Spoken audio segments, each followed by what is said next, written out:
नमस्कार, मैं हूं आकाश सोनी और आप देख रहे हैं अपना पसंदीदा डिबेट शो हम तो पूछेंगे। कश्मीर भारत और पाकिस्तान के रिश्तों की सबसे पुरानी फांस। 4 जंग हारने और कूटनीति के मोर्चों पर कई बार मुंह की खाने के बावजूद पाकिस्तान है कि मानता नहीं। कश्मीर पर रोज नई चालें चलने से बाज आता नहीं। कभी आतंक की साजिश रचता है, कभी कूटनीतिक मंच पर नया हंगामा खड़ा करने की कोशिश करता है। यहां तक कि भारत ने अपनी सरहदों के सही सीमांकन, नक्शों को चाक चौबंद करने और भारतीय भूभाग से जुड़ी सूचनाओं की हिफाजत के लिए एक नए विधेयक का खाका बनाया, तो भी पाकिस्तान को उसमें तकलीफ हो गई। तकलीफ इस कदर कि इस मुद्दे को लेकर पाकिस्तान संयुक्त राष्ट्र संघ में शिकायत करने पहुंच गया है। क्या यह भारत के अंदरूनी मामलों में दखल नहीं है? क्या पाकिस्तान को इसके लिए माफी मांगनी चाहिए? भारत और पाकिस्तान के मेहमानों के साथ इस मुद्दे पर करेंगे बड़ी बहस, लेकिन पहले देखिए ये रिपोर्ट। हम तो पूछेंगे में अगले 1 घंटे बड़ी बहस। सुन लो पाकिस्तान, हमारा है गिलगिट बाल्टिस्तान। प्रस्तावित विधेयक भारत का पूर्णतः आंतरिक विधायी मामला है, क्योंकि समूचा जम्मू और कश्मीर राज्य भारत का अभिन्न अंग है। पाकिस्तान तथा अन्य किसी पक्ष का इस विषय में हस्तक्षेप करने का कोई अधिकार नहीं है। पाकिस्तान अब भारत के एक कानून से बौखला गया है। वो भारत के एक नए कानून पर एतराज जता रहा है। केंद्र सरकार ने भू स्थानिक सूचना नियमन विधेयक 2016 का एक मसौदा तैयार किया है। इस मसौदे के तहत भारत का नक्शा गलत दिखाने पर 100 करोड़ रुपए तक का जुर्माना और जेल का प्रावधान रखा गया है। भारत ने सोशल साइट्स और इंटरनेट पर मौजूद तमाम वेबसाइट्स पर देश के गलत नक्शे के इस्तेमाल के रोक के लिए इतने सख्त कानून का प्रस्ताव किया है। कानून के मुताबिक नक्शे को तोड़ मरोड़ कर दिखाना भारत की अखंडता और संप्रभुता पर हमला माना जाएगा। लेकिन सुनकर हैरान रह जाएंगे कि इस कानून से पाकिस्तान की नींद उड़ी हुई है। पाकिस्तान आनन फानन में इस प्रस्तावित कानून के खिलाफ संयुक्त राष्ट्र पहुंच गया। पाकिस्तान का कहना है कि भारत के नक्शे में पीओके को भारत का हिस्सा बताया गया है। ये कदम गलत है और यूएनएससी के प्रस्तावों का उल्लंघन है। अगर बिल पास हो जाता है तो भारत उन लोगों और संगठनों को सजा देगा जो यूएन के प्रस्ताव के तहत जम्मू कश्मीर का विवादित क्षेत्र के रूप में नक्शा दिखाएंगे।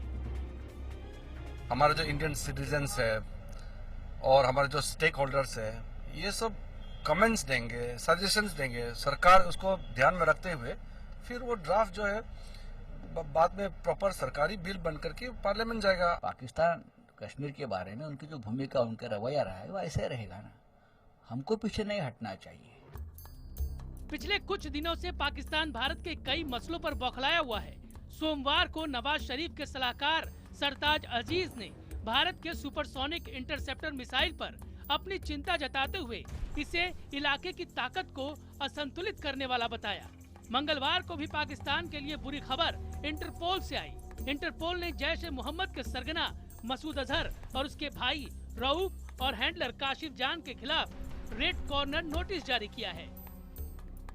इंटरपोल पाकिस्तान में कहाँ है? सबको मालूम है कि मौलाना मजहूर पाकिस्तान में। क्या लगता है आपको कि वो एजेंसी इस तरह से रेड कॉर्नर नोटिस पर एक्ट करेगी? अगर एक्ट भी करती है तो कहेगी ये बहुत पुख्ता सबूत नहीं है। जाहिर है पाकिस्तान के लिए आतंकवाद कोई मुद्दा नहीं है, उसके लिए तो कश्मीर मुद्दा है, जिस मुद्दे के सहारे वो भारत में आतंक की सप्लाई करता है। फिलहाल कश्मीर राग अलापने वाले पाकिस्तान की सांस भारत के नक्शे पर अटकी हुई है। हम तो पूछेंगे, क्या भारत के नक्शे पर नाजायज आपत्ति जताने पर पाकिस्तान को माफी मांगनी चाहिए? आपके देश का सवाल है, इसीलिए आपकी राय हम चाहते हैं। आज का सवाल है, क्या भारत के नक्शे पर नाजायज आपत्ति जताने पर पाकिस्तान को माफी मांगनी चाहिए? अगर आपका जवाब है हाँ तो HTP_Y लिखिए। अगर आपका जवाब है नहीं तो HTP_N लिखिए और अपनी राय 51818 पर भेज दीजिए। ट्विटर पर अपनी राय आप #HTP और #खिसियाया पाकिस्तान के जरिए दे सकते हैं। आप IBN खबर के फेसबुक पेज और ट्विटर पेज पर भी अपनी राय शेयर कर सकते हैं, जिसको हम लगातार इस शो में दिखाते रहेंगे। इस मुद्दे पर चर्चा के लिए हमारे साथ जुड़ चुके हैं डॉन न्यूज के वरिष्ठ पत्रकार इफ्तिखार शिराजी साहब, जो पाकिस्तान की राजधानी इस्लामाबाद से हमारे साथ हैं। स्वागत है आपका शिराजी साहब। पाकिस्तान एयरफोर्स के पूर्व air vice marshal Abid Rao हमारे साथ हैं।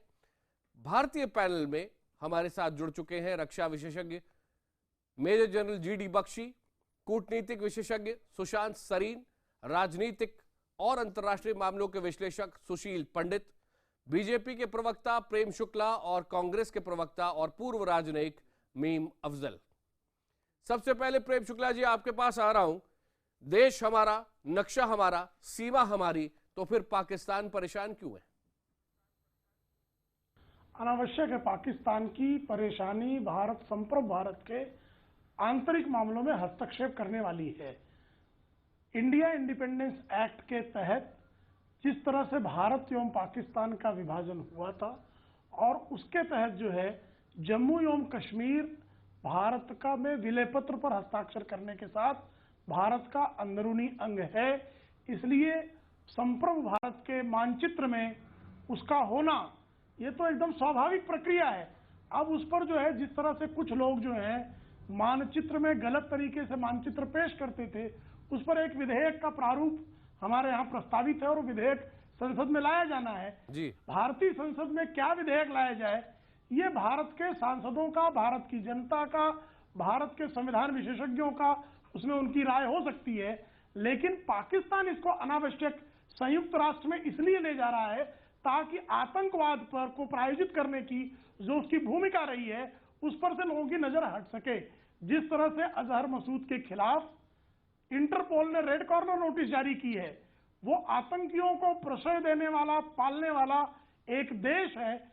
इस तरह की अंतर्राष्ट्रीय स्तर पर उसकी जो है वो छवि बेनकाब ना हो, इसके लिए वो जो है बारंबार जम्मू एवं कश्मीर के मुद्दे को उठाता रहा है। कश्मीर के मुद्दे में अनावश्यक हस्तक्षेप कर पाकिस्तान जो है खिसियानी बिल्ली खंभा नोचे वाली हरकत कर रहा है। पाकिस्तान से भी समझ लेते हैं। इफ्तिखार शिराजी साहब, पाकिस्तान के अंदर ऐसे कौन लोग हैं जो ये चाहते हैं कि भारत की पार्लियामेंट के अंदर हम क्या तय करें, ये भी पाकिस्तान से पूछकर करें? मेरे ख्याल में भारत में बहुत सारे कवानीन बनते हैं और पाकिस्तान की हुकूमत को और पाकिस्तान के अवाम को हरगिज़ कोई एतराज़ नहीं होता। लेकिन जब मामला कश्मीर का आता है तो कश्मीर के ऊपर बहरहाल दुनिया की सबसे बड़ी जो बॉडी है यूएनओ, वहाँ पे कुछ रेजोल्यूशंस पड़ी हैं जिसके अंदर ये साबित होता है कि एक मुतनाज़ा इलाका है और दोनों मुल्क मानते भी हैं।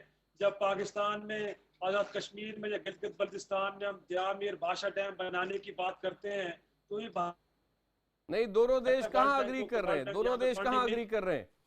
सुशील पंडित, आप थोड़ा सा याद दिलाएं कि जो अग्रीमेंट्स है भारत और पाकिस्तान के बीच में जम्मू कश्मीर को लेकर, वो क्या कहते हैं? देखिए, साफ साफ बात यह है कि पाकिस्तान और भारत का जब बंटवारा हुआ जी, उसमें जम्मू कश्मीर एक बिल्कुल कायदे के तहत भारत के साथ जुड़ा। 26 अक्टूबर 1947 को एक साइन किया गया एक्सेशन डॉक्यूमेंट महाराजा हरि सिंह के द्वारा और तब के माउंटबैटन द्वारा, जो भारत में गवर्नर जनरल थे। जी जी। इन दोनों के सिग्नेचर्स के साथ वो तय पाया गया कि ये विलय ठीक हुआ है। उसके बाद जब पाकिस्तान ने भारत पर आक्रमण किया कश्मीर को हथियाने के लिए, तब यूएन ने पाकिस्तान को अग्रेसर घोषित किया और कहा कि एग्रेशन को वैकेट किया जाए और बाद में कई शर्तें लागू हुई वहां पर एग्रेशन वैकेट होने के बाद। ठीक है, इसके पहले कि अभी तक वैकेट नहीं हुआ है। बिल्कुल। इसके पहले कि मैं आगे बढ़ूं, दो और मेहमान हमारे साथ जुड़ चुके हैं। जनरल जीडी बख्शी अब हमारे साथ जुड़ चुके हैं और पाकिस्तान से retired air vice marshal Abid Rao हमारे साथ जुड़ चुके हैं। आबिद राव साहब, जम्मू कश्मीर को लेकर इतनी जंगें लड़ी जा चुकी हैं, भारत की पोजीशन बिल्कुल साफ है, जम्मू कश्मीर भारत का अटूट अंग है, ये एकदम क्लियर है। और जो संसद में बिल लाया जा रहा है, विधेयक लाया जा रहा है, उसमें यही हम कहने की कोशिश कर रहे हैं कि जो भारत का नक्शा गलत दिखाएगा उसको 100 करोड़ का जुर्माना भरना पड़ेगा और उसको जेल हो जाएगी। अब इसमें भारत की पार्लियामेंट में क्या तय होगा, इसमें पाकिस्तान में किसको आपत्ति है और क्यों है? देखिए, आपके जितने भी ऑनरेबल गेस्ट हैं, सबने एक्चुअली पाकिस्तान की पॉइंट ऑफ व्यू को प्रोजेक्ट किया है। आपने कहा 3-4 जंगें हो चुकी हैं, इसका मतलब है कि ये डिस्प्यूटेड टेरिटरी है। 70 साल हो गए, इसको सॉल्व नहीं हुआ। आप खुद, आपके प्राइम मिनिस्टर इसको 48 में यूएन में लेकर गए कि हम यहाँ पे प्लेबिसिट करेंगे, फिर 57 में आप मुकर गए उससे, फिर 71 वॉर होने के बाद आपने 72 में सिमला एग्रीमेंट किया। आपने कहा बाइलैटरल तौर पे हम इसको रिजॉल्व करेंगे, पाकिस्तान मान गया। आज 45 साल हो गए हैं, 45 ईयर्स, कोई तरीका जो है ना वो सफल नहीं हुआ। आप मोरारजी देसाई साहब ने 77 में कहा पहले ट्रेड कर लेते हैं, पाकिस्तान ने ट्रेड कर ली। फिर उसके बाद नरसिम्हा राव जी आए और फिर उसके बाद वाजपेयी साहब, इन्होंने कहा कि जी comprehensive dialogue, composite dialogue, you name a thing, Pakistan agreed to everything. Pakistan ने ट्रेड भी बहुत बढ़ाया, लेकिन देखिए nothing will stop another Kargil, let me warn you. Abid Rao साहब, कारगिल की धमकी दे रहे हैं आप कारगिल की धमकी दे रहे हैं। जल जीडी बख्शी, कारगिल में क्या हुआ था? मैं धमकी नहीं दे रहा, मैं आपको उस इम्कान का बता रहा हूँ जो एक प्रोबेबिलिटी है। कारगिल वो प्रोबेबिलिटी में आप अपनी हार तलाश रहे हैं क्या? कारगिल में क्या हुआ था जल जीडी बख्शी? मैं धमकी नहीं दे रहा, आप ये देखें। अच्छा, जल बख्शी को सुन ले, जल बख्शी को सुन ले आबिद राव साहब, मैं आपको भी मौका दूंगा। आबिद राव साहब खुदकुशी करने की धमकी दे रहे हैं। अच्छा, एक मिनट मार्शल आबिद राव, आप बड़ी अच्छी तरह से जानते हैं कि कारगिल का आउटकम क्या हुआ था। नवाज शरीफ साहब दौड़े थे वॉशिंगटन और वहां से तकरीबन शांति के लिए उन्होंने गुहार लगाई थी अंडर अमेरिकन प्रेशर। एक एक बंदा, एक एक फौजी जो आपका लाइन ऑफ कंट्रोल के पार आया था, उसे वापस जाना पड़ा और जो नुकसान नफा आपका हुआ आप अच्छी तरह से जानते हैं। आप मेरा ख्याल बेवजह, वो बोलते हैं बेवजह you should not invite trouble. तो कारगिल की अगर आप हमें धमकी दे रहे हैं तो we are not impressed. Abid Rao sahab, general Musharraf ने वो जंग शुरू की थी लेकिन अंत कराना पड़ा था अमेरिका जाकर, भागकर, प्लीड करके नवाज शरीफ साहब को। लेकिन आप बताएं, आप बात पूरी करें। आप मुझे कह रहे हैं आबिद जी, आबिद राव साहब आपको। हाँ, देखिए मैं बिल्कुल धमकी नहीं दे रहा। मुझे यहाँ पे पीस चाहिए for 200 million Pakistanis and 1.2 billion Indians, because ये बड़ी बेमकसद जंग होगी।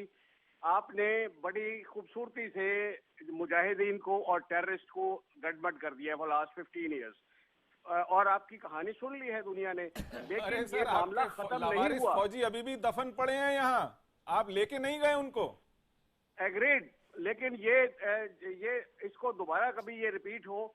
आप मुझे बताएं इंडियन गवर्नमेंट ने इसको सेटल करने के लिए पाकिस्तान से क्या एफर्ट्स किए हैं? मैं बताता हूं जी। हर सेक्रेटरी लेवल टॉक्स पे भी इंडिया तैयार नहीं है। वो इंडियन गवर्नमेंट एलर्जिक है इस वर्ड कश्मीर से, पाकिस्तान से जब वो। आबिद राव साहब, आपकी इजाजत से थोड़ा सा एक चीज मैं आपसे पूछना चाहूं। आपके फॉरेन सेक्रेटरी इंडिया आते हैं, इंडिया से लौटते हैं वो और नवाज शरीफ साहब को रिपोर्ट करने जाते हैं, लेकिन बीच में उनका प्लेन मोड़ दिया जाता है और जनरल साहब कहते हैं कि पीएम को बाद में बताना, पहले मुझे बताओ क्या करके आ रहे हो। ये शैम डेमोक्रेसी के अंदर कैसे हम किससे डील करें? आप देखिए, ये दैट इज अनदर इशू कि पाकिस्तान में आर्मी स्ट्रांग है या पॉलिटिकल गवर्नमेंट, लेकिन दोनों का स्टांस और तीसरी पार्टी इसमें पाकिस्तान के लोग हैं जो इस चीज को सेटल हुए बगैर, ये एक कांटा है जो इंडिया और पाकिस्तान दोनों के पांव में, इसको निकालना है। वाइज लीडरशिप आके निकालेगी। ये सिर्फ जबानी कहने से खत्म नहीं होगा एंड ये बड़ी सेन इस पे अप्रोच चाहिए होगी ताकि ये इससे आप निकले कि ये टूट रंग है, पाकिस्तान जिस तरह चाहता है वो ना हो। आप कोई दरमियानी राह निकालें। परवेज मुशर्रफ साहब, एक मिनट आबिद राव साहब, सुशांत सरीन हमारे साथ में है। सुशांत, जो बात अभी आबिद राव साहब की एक बात मुझे अच्छी लगी, बहुत प्रोवोकेशन के बावजूद वो बहुत ही सेन तरीके से बात कर रहे हैं और वो कह रहे हैं कि बात करके रास्ता निकालो। लेकिन भारत की एक पोजीशन तो सुशांत सरीन बिल्कुल साफ है ना कि जम्मू कश्मीर के ऊपर हम कोई नेगोशिएशन नहीं करने वाले। सुशांत जी।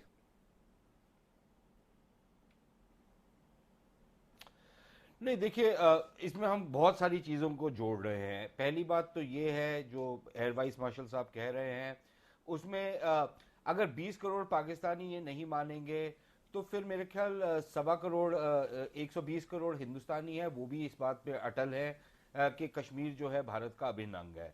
तो ये इस तरीके की बहस में कोई कुछ रखा नहीं है। दूसरी चीज़ ये कि भारत ने हरदम अपने दरवाजे खुले रखे हैं कि पाकिस्तान के साथ बातचीत कर के इस मसले को सॉल्व किया जाएगा, लेकिन आतंकवाद के साए में इसका सोल्यूशन पॉसिबल नहीं है। और क्योंकि हम ये कहते हैं कि इसको सॉल्व करना है तो उसका मतलब ये नहीं है कि हम पाकिस्तान की जो पोजीशन है उसको एक्सेप्ट करते हैं। हमारी अपनी एक पोजीशन है जो बहुत स्ट्रांग पोजीशन है और जिसके बारे में अभी आपके यहाँ पर बोला भी सुशील पंडित ने। अब बात है इस बिल के ऊपर, और इस बिल का बेसिकली जो मसौदा है ये ऑलरेडी भारत के कानून में ये लिखा हुआ है कि भारत के जो नक्शा है उसको उसी तरीके से रिप्रेजेंट किया जाए जो भारत सरकार को स्वीकृत होता है। और ये सिर्फ जम्मू कश्मीर को लेकर के नहीं है, ये चीन के साथ जो जम्मू कश्मीर का एक हिस्सा चीन के कब्जे में है वो भी इसके तहत आएगा। अरुणाचल जिसके ऊपर कश्मीर चीन क्लेम करता है लेकिन वो भारत का अभिन्न अंग है, वो भी कई मैप्स में उसको भी चीन का हिस्सा दिखाया जाता है। और प्रॉब्लम जो पिछले 10-12 सालों में आ रही है जब से ये इंटरनेट का ज़माना शुरू हुआ है और डिजिटल मैप्स वगैरह आने शुरू हुए हैं, तो एक लिहाज से कार्टोग्राफिक एग्रेशन जिसको आप बोलेंगे कि नक्शे पर आप एक जगह को दूसरी जगह मुंतकिल कर देते हैं, वो एक बड़ी प्रॉब्लम नजर आ रही है। और भारत का जो नक्शा दिखाया जाता है वो भारत को स्वीकृत नहीं है। अब मसला यहां पर यह है कि भारत ने ये कानून तो पारित कर दिया है, लेकिन अब इस कानून का जो स्कोप होगा वो क्या सिर्फ भारत के अंदर लागू होगा, या ये अगर कोई कंपनी अमेरिका में इस तरीके का नक्शा पब्लिश करती है वो भी इस कानून के तहत आएगी, शायद नहीं आए। लेकिन भारत के अंदर अभी भी ये होता है कि अगर कोई मैगजीन या कोई इस तरीके की पब्लिकेशन आए जिसमें नक्शा वो ना हो जो भारत को स्वीकृत है, तो उस पर या तो रोक लगा दिया जाता है या उस पर एक ठप्पा लगाया जाता है। ये हमारे को इसलिए भी जरूरी है क्योंकि 70 के दशक के बाद पाकिस्तान सियाचिन वाला जो एरिया था अपने नक्शों में वो दिखाता था काराकोरम पास तक जाते हुए, जबकि भारत का जो नक्शा था उसमें वो लाइन सीधी जाती थी। और उसके बाद सियाचिन में झगड़ा पड़ा इसी चीज को लेकर के कि पाकिस्तान कार्टोग्राफिक एग्रेशन कर रहा है मैप्स के ऊपर। तो मेरे ख्याल ये उस संदर्भ में देखना चाहिए। और इसका जो सबसे अहम चीज होगी वो एक लिहाज से एक मसल फ्लेक्सिंग जरूर है भारत की तरफ से कि अगर ये कानून पारित हो जाता है, अभी तो केवल बिल है, अगर ये कानून पारित हो जाता है फिर वो तमाम कंपनियों को ये सोचना पड़ेगा कि क्या वो भारत का नक्शा वो दिखाएंगी जो भारत सरकार चाहती है, और अगर नहीं दिखाएंगी या तो फिर उसको जुर्माना भरना पड़ेगा या भारत के अंदर जो उनका बिजनेस है वो तहस नहस हो जाएगा। अब पाकिस्तान भी ये कानून पारित कर सकता है, लेकिन फिर कंपनियों को ये डिसाइड करना पड़ेगा कि भारत में आकर के धंधा करना बेहतर है या पाकिस्तान में जाकर के। और मेरे ख्याल उसमें हमारे को पता है कि कौन सी मार्केट ज्यादा। बिल्कुल बिल्कुल, आपने बिल्कुल बहुत महत्वपूर्ण बात बोल दी। इफ्तिखार शिराजी साहब, इस्लामाबाद में आपसे जानना चाहूंगा कि ये जिस तरह की लड़ाई हो रही है इसमें अगर भारत ज्यादा अच्छा इकोनॉमिक पावर है तो इसमें कोई शक नहीं कि भारत को उसका फायदा मिलना ही है। तो आपकी हुकूमत बजाय इसके कि भारत से झगड़े पर इतना ध्यान दे, क्या ये बेहतर नहीं कि आप अपनी इकोनॉमी अपने डेवलपमेंट पर ज्यादा फोकस करें, क्योंकि आपको भारत से लड़के कुछ मिलना नहीं है। लेकिन मेरे ख्याल में जो प्रिंसिपल स्टैंड को कॉम्प्रोमाइज करके सिर्फ बिजनेस के पॉइंट ऑफ व्यू से सोचा जाए, मेरे ख्याल में पाकिस्तान ये अफोर्ड नहीं करता। जैसे पहले बात करें कि पाकिस्तान के अवाम इस मामले को एक्सेप्ट नहीं करेंगे, पाकिस्तान में मेजर पॉलिटिकल पार्टी इस मामले को एक्सेप्ट नहीं करेंगी। ये भी देखना पड़ता है ना कि पॉलिटिकल गेन, सिर्फ बिजनेस गेन्स के लिए आप अपने प्रिंसिपल स्टैंड को कॉम्प्रोमाइज कर दें, वो तो हो नहीं सकता। फिर ये है कि अब तक जितने भी पाकिस्तान और इंडिया के दरमियान डायलॉग हुए हैं, बार उसमें ये एस्टैब्लिश्ड है कि कश्मीर एक डिस्प्यूटेड एरिया है, हम मानते हैं, आप भी मानते हैं। तो मेरे ख्याल में नक्शों पे बदलने से कुछ नहीं होने वाला। ग्राउंड रियलिटीज ये है कि ये दोनों मुल्क को देशों के दरमियान एक बहुत बड़ा डिस्प्यूट है। इस डिस्प्यूट को रिजॉल्व करना पड़ेगा। न सिर्फ हम मानते हैं बल्कि इंडिया की क़यादत भी मानती है। तो नक्शों से बदलने से तो कुछ नहीं होता। मेरा ख्याल में जो रियल एरिया है वो ये है कि ये एक रियलिटी है, ये डिस्प्यूट है, उसको हल करने की लीडरशिप को मेरे ख्याल में स्टेप्स लेने चाहिए। तो हम उम्मीद करते हैं कि उस एरिया में दोनों देशों की लीडरशिप को स्टेप लेगी। रादर ये कि नक्शों को बदला जाएगा। नक्शों को बदलने से क्या होगा, नक्शे बदल के ना तो आप चाइना के साथ डिस्प्यूट को रिजॉल्व कर सकते और ना ही पाकिस्तान के साथ। तो मेरे ख्याल में बेहतर ये होगा, और एक विजनरी लीडरशिप का कमाल भी यही है, वो ग्राउंड रियलिटीज को देखे। ग्राउंड रियलिटीज ये है कि बहरहाल कश्मीर एक डिस्प्यूटेड एरिया है। यही वजह जो मैं अपना पहला आर्गुमेंट कर रहा था। ठीक है शिराजी साहब साथ में रहेगा। बना रहे हैं मीम अफजल साहब, जो अभी शिराजी साहब कह रहे हैं और आप air vice marshal Abid Rao की बात भी सुन रहे थे, ये विजन आपको भारत की तरफ से या पाकिस्तान की तरफ से नजर आता है?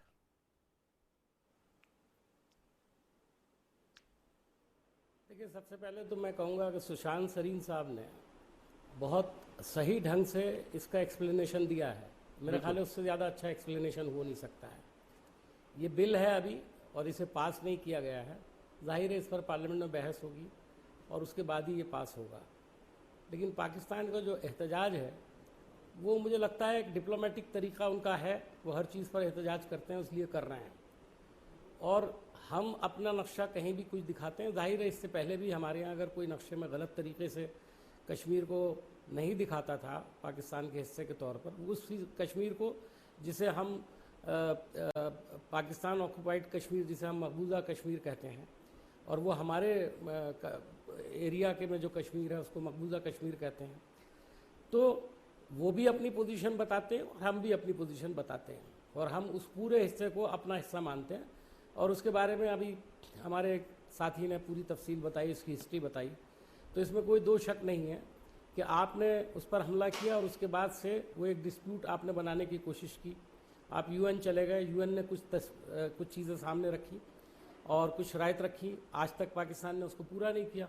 इसलिए हम भी उस पर कहना चाहिए कि कोई आगे ज़्यादा बढ़ नहीं सके हैं।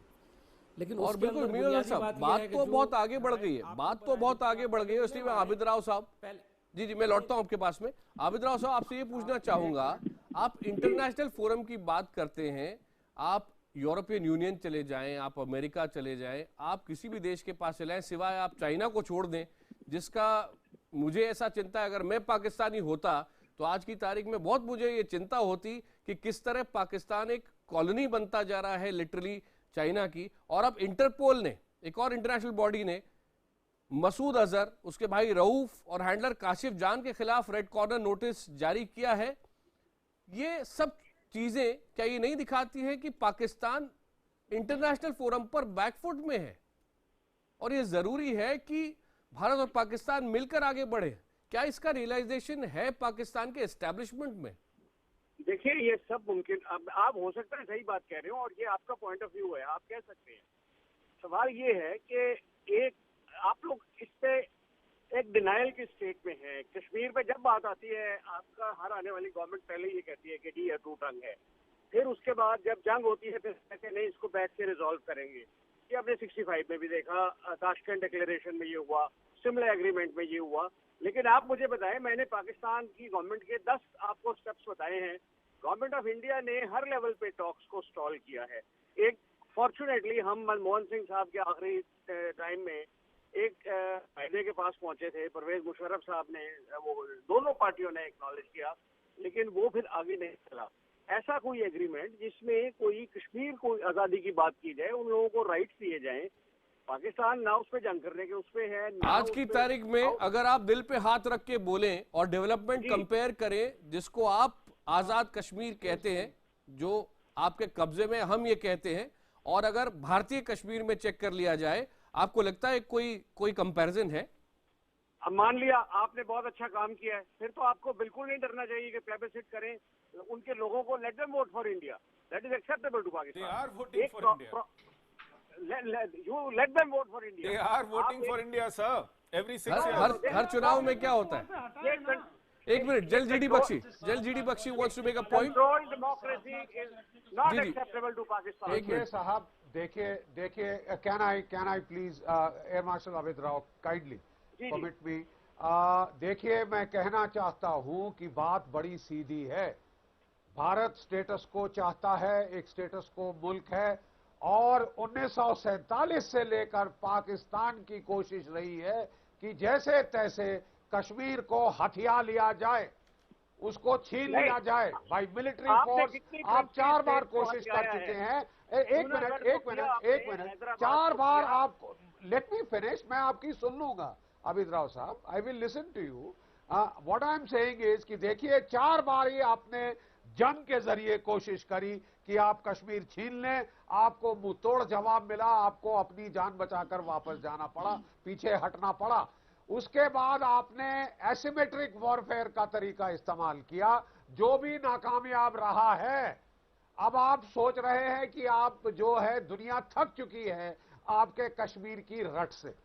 The world is tired of your obsessive, compulsive behavior on Jammu and Kashmir. How long will the world, tolerate with this, war without end, as Christine Fair, in her very eminently readable book, जो आपने जरूर पढ़ी होगी, War Without End, कि Pakistan exists just for this. The Pakistan army owns a state, and because it owns a state, it will make that state fight till the bitter end. Till the bitter end with a country 5 times your size. Kashmir is not going anywhere, Air Marshal Abid Rao. You have failed to take it by military force.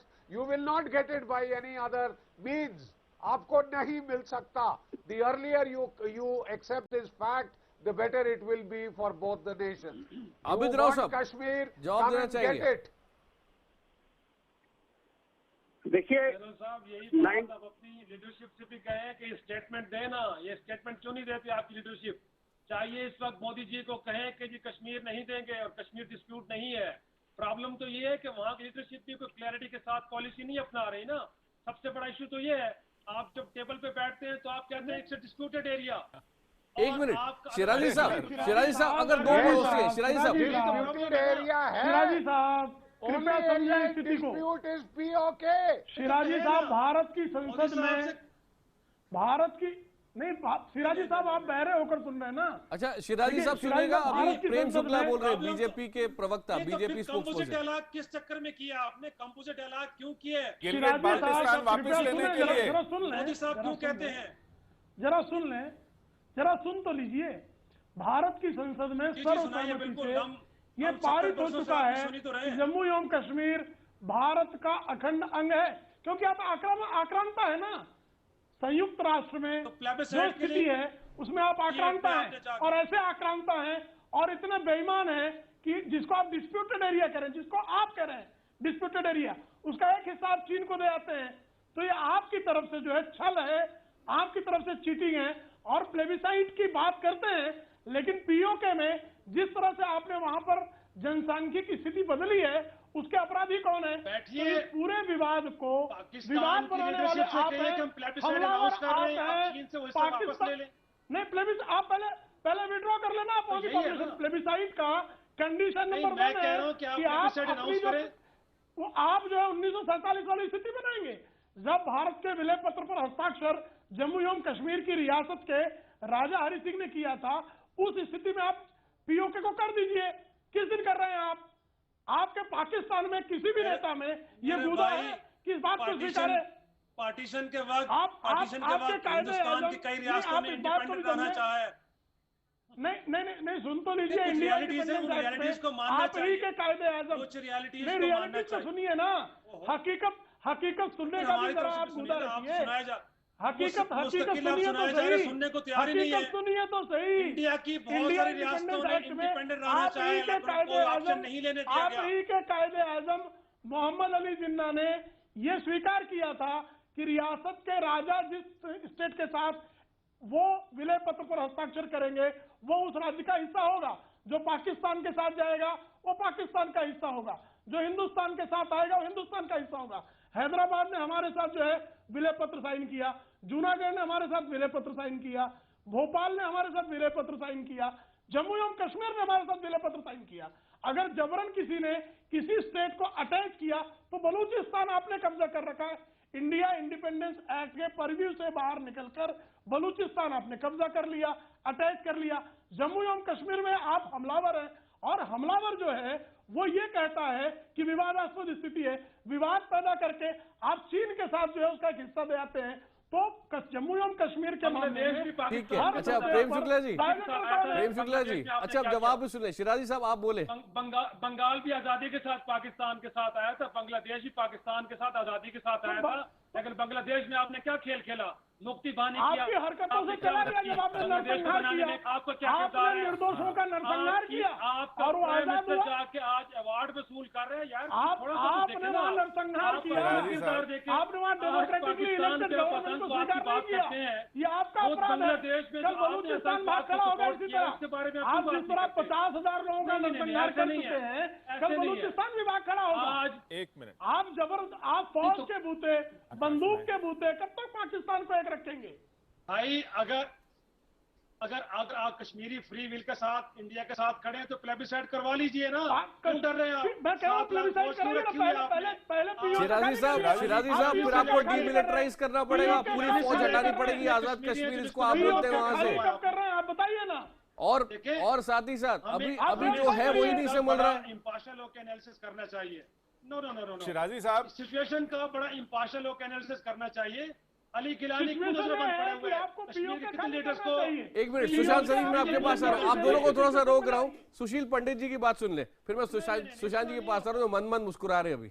Shirazi साहब, आपकी पूरी बातचीत में मुझे 3 बातें साफ साफ सुनाई पड़ी। एक तो ये कि आपका एक प्रिंसिपल्ड स्टैंड है, दूसरा ये कि हमारे यहाँ विजनरी लीडरशिप चाहिए आपको, और तीसरा बाद में आपने बताया अपनी दुखती रग के बारे में कि साहब बंगाल हमसे चला गया। ये पूरी दुखती रग की जो जड़ है ना, वो बंगाल का जाना है। आप अब इसको 71 का बांग्लादेश भूले नहीं अभी। और जहां तक प्रिंसिपल्ड स्टैंड की बात है, आपने स्टैंड स्टिल एग्रीमेंट साइन किया था महाराजा हरि सिंह के साथ, और फिर पीठ में छुरा भोंकते हुए कश्मीर पर हमला किया था। इसी को प्रिंसिपल कहते हैं, इसी को प्रिंसिपल्ड स्टैंड कहते हैं। और तब आपने कहा था कि ये तो कबायली हैं, चले गए थे अपने आप, जिस तरह कारगिल में आपके मुजाहिदीन चले आए थे। ये धोखाधड़ी प्रिंसिपल्ड स्टैंड नहीं हो सकता, और यहीं से बात बिगड़ी थी। महाराजा हरि सिंह ने अभी फैसला नहीं किया था भारत में विलय का, जब आपने उन पर हमला कर दिया था 19 अक्टूबर को। तो एक बात हुई ये। दूसरी बात, ये पूरी विजनरी लीडरशिप पैदा करने का ठेका पाकिस्तान के मुताबिक क्या भारत ने ले रखा है? आपके यहाँ कयादत आंखों के साथ पैदा नहीं होती क्या? उनको साफ साफ नहीं दिखता क्या कि पाकिस्तान का क्या हशर कर दिया है 70 साल में हमारे साथ मुखालफत कर करके? कम से कम इन दो चीजों पर बैलेंस बरतिए। यहाँ की लीडरशिप का किरदार है। ये सारी विजनरी लीडरशिप हम ही पैदा करेंगे क्या? वहाँ की लीडरशिप भी विजनरी हर केस नहीं है। जिस अच्छा, थोड़ा सा आपको सबको रोक रहा हूँ। $70 बिलियन की ट्रेड करते हैं, आज उसके साथ आप $70 अरब की ट्रेड सालाना करते हैं, बट पाकिस्तान के मामले में आपका स्टांस डिफरेंट है। तो मेरा ख्याल में जो बार बार हम आपके प्रोग्राम में डिबेट करते हैं कि पाकिस्तान की ठीक है, सुशांत सरीन बातचीत को थोड़ा सा वापस पटरी पर लाएं। सुशांत सरीन, आकाश मैं उसको वापस पटरी में ऐसे लेके आता हूँ। एक तो मेरे ख्याल इतनी चीख चहाड़े में मेरे ख्याल ना तो कश्मीर पाकिस्तान के पास जाएगा, ना पाकिस्तान भारत से छीन सकता है। तो मेरे ख्याल अगर थोड़ा सा धीमी गति में बात करें तो बेहतर है। दूसरी चीज ये कि अभी बहुत प्रिंसिपल्स और मैप्स की बात हो रही थी। अगर मेरे जो हमारे पाकिस्तान से जो गेस्ट्स हैं, अगर वो जो सर्वे ऑफ पाकिस्तान का मैप देखें ना, आज अभी उसमें, और वो भी एक आपत्तिजनक बात भारत के लिए होगी कि जूनागढ़ को और कुछ मैप्स में यहां तक कि हैदराबाद को भी पाकिस्तान का हिस्सा आज भी दिखाया जाता है। तो पाकिस्तान जो आज अपनी दुहाई दे रहा है यूएन में जाकर के भारत के खिलाफ इस तरीके का जो कंप्लेंट कर रहा है, तो पाकिस्तान जरा अपने नक्शे तो देखे जो उनका सर्वे ऑफ पाकिस्तान बनाता है, जिसमें जूनागढ़ पाकिस्तान का हिस्सा बताया गया है, चिराई साहब ऐसा है क्या? डिस्प्यूटेड दिखाया गया है और पाकिस्तान का हिस्सा दिखाया जाता है। तो अब अगर इस तरीके की बातचीत है तो फिर ये क्या प्रिंसिपल की बात कर रहे हैं? चिराई साहब ऐसा है कि आज भी आपके मैप्स में कहीं जूनागढ़ पाकिस्तान में दिखता है? नहीं, मुझे अपने जन्म में ऐसा कोई मैप देखने का इत्तेफाक नहीं हो, और अब जो सर्वे पाकिस्तान के मैप उसमें हर जूनागढ़ या हैदराबाद पाकिस्तान में नहीं दिखाया गया, ऐसा कुछ नहीं है। लेकिन ये जरूर है कि मैं पिछले दिनों अमेरिका में था तो फ्रीडम हाउस के जो मैप था उसमें सर आप अभी चले जाइए अपनी वेबसाइट पे, सर्वे ऑफ पाकिस्तान का मैप देख लीजिए। जरूर, मैं जरूर देखूंगा, लेकिन अगेन हमारी नजर से ऐसा नहीं गुजरा। मैं भी आपकी नजर से गुजरा हूं, लेकिन मैंने ऐसा कोई मैप नहीं देखा कि जिसके अंदर अच्छा, थोड़ा सा आप सबकी इजाजत से air vice marshal Abid Rao साहब, मैं आपसे जानना चाहता हूं कि भारत और पाकिस्तान शुरू में खासतौर पे नवाज शरीफ साहब और मोदी जी के बीच में जो दोस्ती हो रही थी, अच्छा सुशांत जरीन जी नक्शा दिखा रहे हैं, थोड़ा सा उसको जूम देखिए ये पाकिस्तान सर्वे का मैप है। लेकिन आबिद राव साहब एक मिनट, थोड़ा सा भटक जाएंगे, इसलिए मैं आबिद राव साहब के पास आ रहा हूं कि आतंकवाद को लेकर भारत और पाकिस्तान साथ खड़े होते हुए दिख रहे थे कि हम दोनों मिलकर टेरर से लड़ाई करेंगे, लेकिन पाकिस्तान ने लगातार उसके बाद यू टर्न्स लिए हैं। और लेटेस्ट जब आपने कह दिया कि पठानकोट का जहां तक सवाल है वहां पर इंडियन टीम आ नहीं जा सकती, आपकी राय में इंडियन टीम को पाकिस्तान आना चाहिए कि नहीं? आबिद राव साहब, विजन की बात कर रहे हैं आप। देखिए, मैं एक और बात आपको बताऊंगा कि ये सारा मिलिट्री फोर्स के साथ टेक ओवर करने की रिवायत इंडिया ने डाली। जूनागढ़ है, हैदराबाद है और बहुत सारी स्टेट्स है। 84 में आपकी फोर्सेस ने सियाचिन पे, आबिद राव साहब, वो जो हो गया वो तो हो गया, वो तो हम बदल नहीं सकते। Let's leave that far in the past, whatever happened to where it is, उसका बन गया है।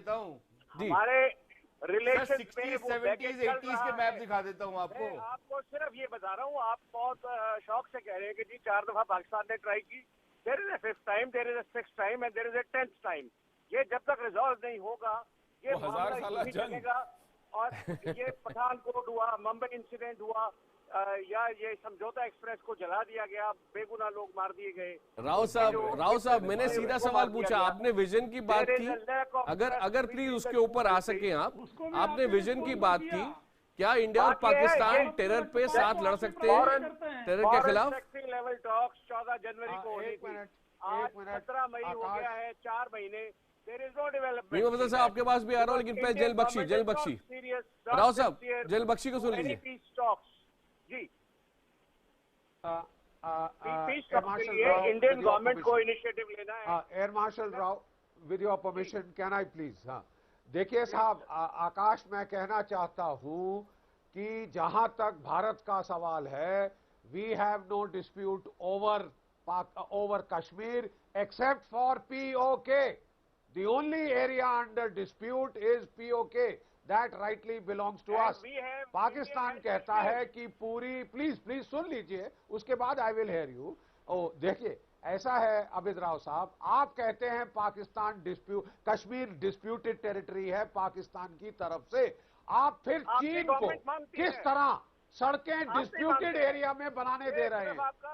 आप किस तरह चीन को इजाजत दे रहे हैं? अगर वो इलाका डिस्प्यूट में है आपके नजरिए से, तो आप किस तरह चीन से सड़कें बनवा रहे हैं? गिलगिट बाल्टिस्तान में रेलवे लाइन बनवाना चाहते हैं, ऑयल पाइपलाइन, गैस पाइपलाइन बिछवाना चाहते हैं, टनल्स, ब्रिजेस बनवा रहे हैं। अगर वो डिस्प्यूटेड एरिया है तो फिर आप चीन को कैसे अलाउ कर सकते हैं? आपकी पाकिस्तान और इंडिया के दरमियान है। आबिद राव साहब डक मत कीजिएगा क्वेश्चन।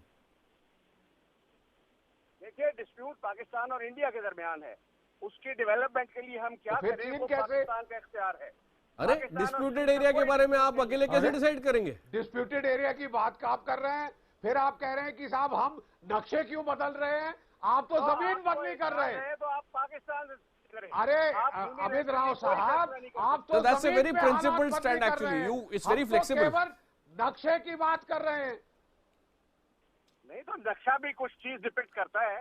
इंडियन गवर्नमेंट बिल्कुल सिंसियर तो आप तो जमीन में हालात बदली कर रहे हैं ना। आप चीन को बीच में लाकर जमीनी हालात बदली कर रहे हैं। देखिए, इस एरिया में पाकिस्तान वाहिद मुल्क है जो इंडिया की इस हेजेमोनिस्टिक और एरोगेंस वाली अप्रोच को रद्द करता है। तो इसको जब तक आप लोग हेजेमोनिस्टिक अप्रोच तो आपका है, आप एक तीसरा मुल्क ला रहे हैं, आपका दिखाई दे रहा है जी। पाकिस्तान एरोगेंस तो आप कहना कि चाइना को आप वहां ला रहे हैं, गिलगिट बाल्टिस्तान में आप चाइना को ला रहे हैं, ये किसका एग्रेशन है? आपकी आवाज कट रही है। आप गिलगिट बाल्टिस्तान में चाइना को ला रहे हैं, तो एग्रेशन किसका है? हम जिसको मर्जी लगे, ये हमारी गवर्नमेंट की सॉवरेनिटी है। अच्छा, हमारा पीओके हमारा, मर्जी नहीं तो आपकी। फिर डिस्प्यूटेड तो ये कौन सी टेरिटरी बात कर रहे हैं? वो इसीलिए फिर है आप कि हमसे वो- डिस्कशन क्या कर रहे हैं? आबिद राव साहब, प्रिंसिपल को प्रिंसिपल रहना पड़ेगा ना। अगर आप उसको डिस्प्यूटेड मानते हैं तो आप अकेला फैसला नहीं कर सकते। आप यूनिलैटरल फिर- फैसला कैसे कर रहे हैं? आप फिर इस पे एतराज नहीं कर सकते। सिंपल बात ये है। आबिद राव साहब, आप तो डिस्प्यूटेड बोल रहे हैं ना उसको, हमारे साथ फिर आप अकेले फैसला कैसे कर रहे हो? कमजोरी भी करें। अरे नहीं साहब, आप इतराज कर रहे हैं कि हम नक्शे क्यों बदल रहे हैं। हम कह रहे हैं साहब कि आप सो कॉल्ड डिस्प्यूटेड टेरिटरी में ग्राउंड रियलिटी बदली कर रहे हैं। आप तीसरे देश को वहां ला रहे हैं। ये आप कैसे कर रहे हैं अगर वो डिस्प्यूटेड टेरिटरी है? आप आबादी की अदला बदली हमारी कर रहे इंडिया हैं। के साथ है, हमारी चाइना के साथ डिस्प्यूट नहीं है कोई। चाइना को हम वहाँ डेवलपमेंट के लिए अब वो बेचारे कश्मीरी, वो जो बेचारे कश्मीरी वहां रह रहे हैं, उनको आप चीनी बना देंगे? हमारी टेरिटरी में ला कर रहे हैं कि सकते हैं। नहीं? शिमला एग्रीमेंट का वायलेशन है कि नहीं? शिमला एग्रीमेंट आप इम्प्लीमेंट क्यों नहीं करते? फिर आप इम्प्लीमेंट करें उसको। इम्प्लीमेंट आप फिर यूएन क्यों जा रहे हैं? आप खाली करिए ना, बात आप क्या कर रहे यूएन हैं? खाली क्यों जा रहे हैं? भाई 45 साल हो गए हैं शिमला एग्रीमेंट को आए। नहीं, आप यूएन क्यों जा रहे हैं फिर? अगर UN शिमला इसलिए एग्रीमेंट जाएंगे। बाइलैटरल नेगोशिएशंस कहता है तो आप यूएन क्यों दौड़ रहे हैं? बाइलैटरल अगर इंडिया ना माने तो हम क्या करें? इंडिया फॉरेन लेवल टॉक्स नहीं करता सेक्रेटरी लेवल की। आप किसी लेवल अमित राव साहब माफ कीजिए। नहीं प्लीज, एयर मार्शल प्लीज। आपके पास किसी सवाल का जवाब नहीं है। लेकिन मैं कहना चाहता हूँ, आबिद राव साहब, आपके पास किसी सवाल का जवाब नहीं है। सुशांत सरीन, मैं आपके पास आ रहा हूँ, लेकिन पहले मीम अफजल साहब थोड़ा आपसे जानना चाहूंगा, क्योंकि आप डिप्लोमेट भी रह चुके हैं और राजनेता भी हैं, और आपने बार बार गवर्नमेंट ऑफ इंडिया को चेताया है, मोदी सरकार को चेताया है कि सोचिए पाकिस्तान के साथ बात करने का जो कदम बढ़ा रहे हैं इसका नतीजा क्या होगा। आज आप क्या कहेंगे, गवर्नमेंट ऑफ इंडिया को क्या करना चाहिए और पाकिस्तान को आप किस तरह देखते हैं? देखिए, पाकिस्तान के बारे में तो आपके चैनल पर बैठ के मैं बहुत बार बहुत कुछ कह चुका हूँ, उसे दोहराने की ज़रूरत नहीं। लेकिन आज मैं एक बड़े सीनियर पूर्व कहना चाहिए साबिक air vice chief marshal Rao साहब जो कुछ बातें कर रहे हैं, तो मुझे थोड़ा सा अफसोस हो रहा है कि पाकिस्तान में अगर फ़ौज से ताल्लुक़ रखने वाले सीनियर लोग अगर अपनी बातचीत में इतनी अनरीजनेबल बात कर सकते हैं तो जाहिर है कि वहाँ की लीडरशिप तो करती ही रहती है। अभी उन्होंने ये कहा कि हम उसे आज़ाद कश्मीर मानते हैं। अगर आज़ाद कश्मीर है तो फिर आप उसके अंदर चीन को इजाज़त दे रहे हैं आकर के सड़क बनाने की और उसमें घुस कर के तामीरात करने की। तो आप ये दूसरे मुल्क के, जिसे बकौल आपके वो तो दूसरा मुल्क है, पाकिस्तान का हिस्सा नहीं है। आज़ाद कश्मीर का मतलब है आज़ाद कश्मीर, ना वो पाकिस्तान ना हिंदुस्तान। तो आपको ये इख्तियार किसने दे दिया कि आप चीन से उसके ऊपर मुआहदा करवाएं और वहाँ पर जो है कि तामीरात कराएं? मेरे ख्याल में अभी जो हमारे जनरल बख्शी साहब ने बहुत सारी बातें कही हैं, जनरल बख्शी साहब ने जो बातें कही हैं वो अपने आप में ये दिखाती हैं कि इन प्रिंसिपल आपका स्टैंड कहीं ठहरता नहीं है। मैं सिर्फ इतना कहना चाहता हूँ, जाहिर है कि हम यहाँ लड़ेंगे, गुफ्तगू करेंगे, इससे कोई मसला तो हल होने वाला नहीं है। आप एक सीनियर आदमी हैं और डॉन के यहाँ बड़े अच्छे बड़े नामी गिरामी वहाँ के पत्रकार हैं। बिल्कुल शिराजी साहब, उनको चाहिए कि अपनी सरकार से कहें कि कम से कम बातचीत। अभी आपको पता होगा कल ही हमारी सरकार ने कहा है कि जो पठानकोट में हुआ उस सिलसिले में हम आपकी टीम आई है, अब हमारी टीम जाना चाहती है, और उसके अचानक बाद आपको ये थोड़ी सी शिकायत पैदा हो गई कि साहब नक्शा बदला जा रहा है। तो नक्शा तो जब बदला जाएगा उस पर कानून बनेगा। जो बातचीत चल रही है उस पर आपकी तरफ से कितनी पेशरफ्त हुई? आप हम पर इल्ज़ाम लगा रहे हैं कि हम लोग बातचीत नहीं कर रहे हैं। मैं ईमानदारी से कहता हूँ कि मोदी साहब से 1000 इख्तलाफ हो सकता है, लेकिन उन्होंने कोशिश की है। हम उनके बहुत सख्त मुखालिफ हैं, राव साहब को बताना चाहता हूँ, हम उनके बहुत सख्त सियासी तौर पर मुखालिफ हैं, लेकिन पाकिस्तान के, और हम उनकी क्रिटिसाइज़ भी करते हैं इस बात को लेकर के कि उन्होंने ज़रूरत से ज़्यादा आगे बढ़कर आप लोगों से बात करने की कोशिश की, और हम कह रहे थे कि आप लोग नहीं करोगे, उन्होंने नहीं माना। 2-3 बार उन्होंने ऐसा काम किया। सबसे पहले तो उन्होंने ओथ सेरेमनी में वज़ीर आज़म को बुलाया वहाँ के, उसके बाद फिर बातचीत का दरवाज़ा खोला, उसके बाद यहाँ पर कह दिया कि हम कोई, जब तक आप आतंकवाद बंद नहीं करेंगे, दहशतगर्दी बंद नहीं करेंगे, हम कोई बातचीत नहीं करेंगे। उसके बावजूद उन्होंने बातचीत शुरू की हमने उन्हें बहुत क्रिटिसाइज किया। जब वो लाहौर गए हमने उनको क्रिटिसाइज किया, हमने कहा कि आप गलती कर रहे हो, लेकिन वो करते रहे। लेकिन आपकी तरफ से माफ़ कीजिएगा, जो जवाबात आए हैं वो मुस्बत नहीं है। जब भी हम कोई बात करते हैं वहाँ से कुछ ना कुछ शुरू हो जाता है। ये मदाखलत जो हो रही है, और आप कह रहे हैं मुजाहिदीन और दहशतगर्द, आप उसके फर्क को बेहतर जानते हैं हमसे ज्यादा। जी आबिद राव साहब, आपके पास भी आऊंगा, पर पहले अगर कोई देश के खिलाफ कार्रवाई करे तो वो मुजाहिद है, और अगर भारत में घुस करके वो वही काम करे दहशतगर्दी का तो आप उसे मुजाहिद कहते हैं, और अगर वो आपके यहाँ अंदर काम करे तो वो आपके लिए दहशतगर्द हो जाता है। जी सुशांत सरीन, दहशतगर्दी और मुजाहिदीन में बहुत फर्क होता है। आप उर्दू जानते हैं, मैं भी उर्दू जानता हूं। सुशांत सरीन साहब को मौका दीजिए। समझने की जरूरत है। सुशांत जी। आकाश देखिए, मैं एक बहुत आपके बहस को वापस पटरी पर लेकर के आता हूं, क्योंकि दिस इज वेरी फनी। जो आपने शुरू में सवाल पूछा था कि पाकिस्तान को क्या भारत से माफी मांगनी चाहिए, मैं ख्याल पाकिस्तान को अपने लोगों से माफी मांगनी चाहिए, क्योंकि वो अपनी जगहसाई करवा रहे हैं। अभी मैं आपको बताऊं कि 2014 में पाकिस्तान ने खुद एक एक्ट पास किया है, surveying and mapping act of Pakistan 2014 में, ठीक है।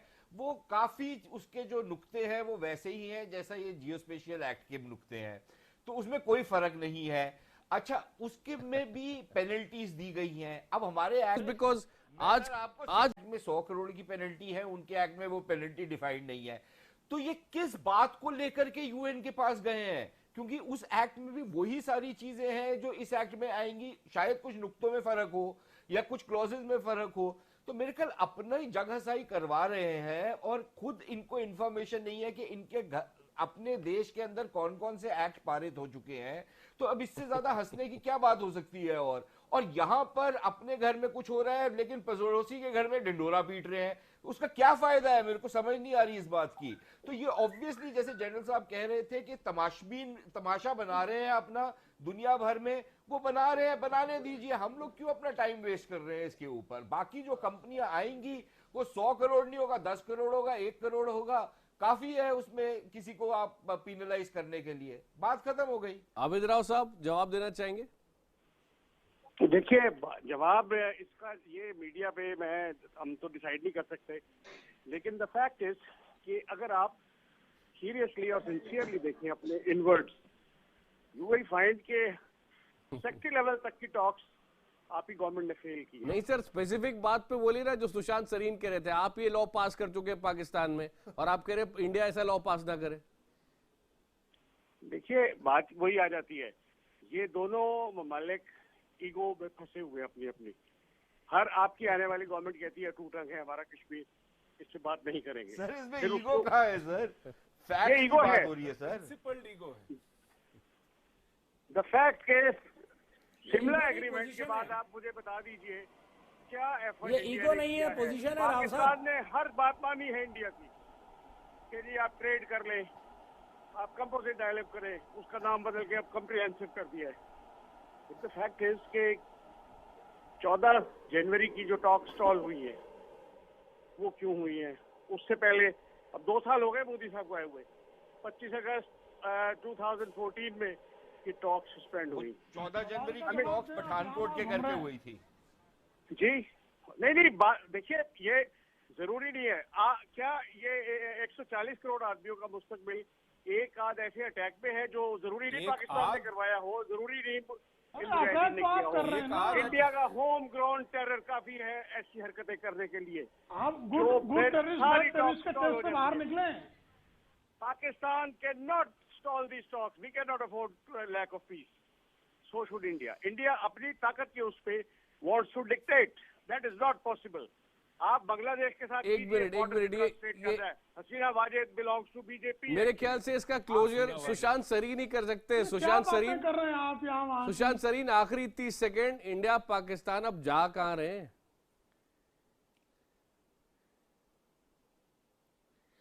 कहीं नहीं जा रहे, वहीं पे खड़े हुए हैं जहां पर पिछले 70 साल से खड़े हुए हैं। एक कदम आगे लेते हैं, एक कदम पीछे, कई बार 2 कदम आगे लेते हैं, 4 कदम पीछे ले लेते हैं, लेकिन मोर और लेस वही राउंड एंड राउंड घूम रहे हैं। और उसकी एक वजह जो मेरी नज़र में है वो ये है कि पाकिस्तान अभी भी रिकंसाइल नहीं किया भारत की रियलिटी के साथ, और जिस तरीके की अभी हमने बातें सुनी है इनसे कि आप अपनी हेजेमनी एस्टैब्लिश करना चाहते हैं वगैरह वगैरह, एक बड़ी डीप इनसिक्योरिटी है पाकिस्तान में। जब तक वो इससे नहीं निकलेंगे और जब तक वो ये नहीं समझेंगे एक पावर रियलिटी है, उसको समझना चाहिए और उसके तहत अगर आप रहें। और हमारे बहुत सारे और लोगों के साथ बड़े अच्छे रिश्ते हुए हैं, जैसे बांग्लादेश के साथ आजकल बहुत अच्छे रिश्ते हुए हैं, श्रीलंका के साथ बहुत अच्छे रिश्ते हैं।